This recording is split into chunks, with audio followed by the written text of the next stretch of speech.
Shalom and welcome to the BeritHadasah, otherwise known as the New Testament. We are in 1 Corinthians chapter 6. 1 Corinthians chapter 6, starting at verse 1. How dare one of you with a complaint against another go to court before pagan judges and not before God's people? Don't you know that God's people are going to judge the universe? If you are going to judge the universe, are you incompetent to judge these minor matters? Don't you know that we will judge angels, not to mention affairs of everyday life?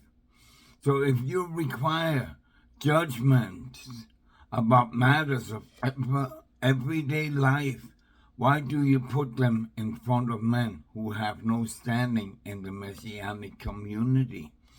I say, shame on you.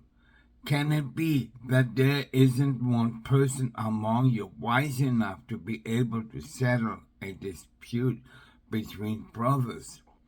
Instead, a brother brings a lawsuit against another brother, and that before unbelievers. Actually, if you are bringing lawsuits against each other, it is already a defeat for you. Why not rather be wronged? Why not rather be cheated?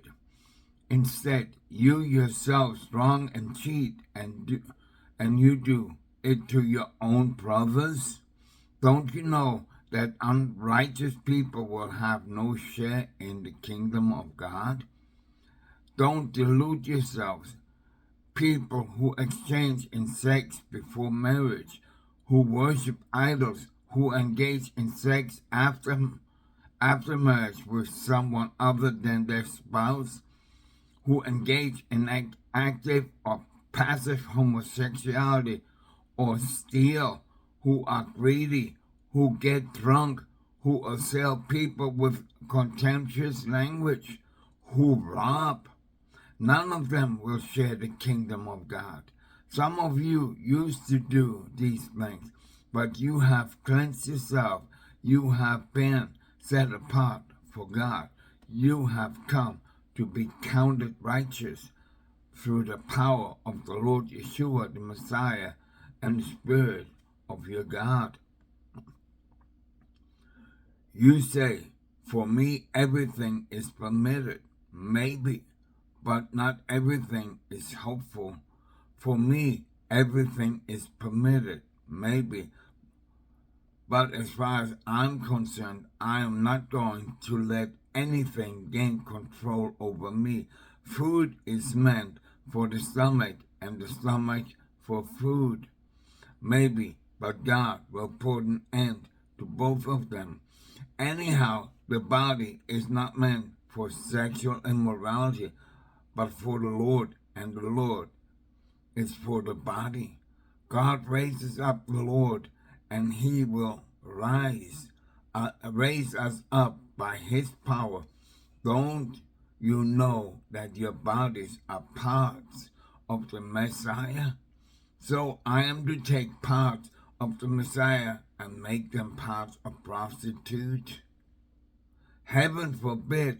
Don't you know that a man who joins himself to a prostitute becomes physically one with her? For the Tanakh says the two will become one flesh. But the person who is joined to the Lord is one spirit. Run from sexual immorality. Every other sin a person commits is outside the body, but the fornicator sins against his own body. Don't you know that your body is the temple for the Ruach HaKodesh who lives inside you, whom you receive from God? The fact is, you don't belong to yourselves, for you were bought with a price, so your bodies to glorify God.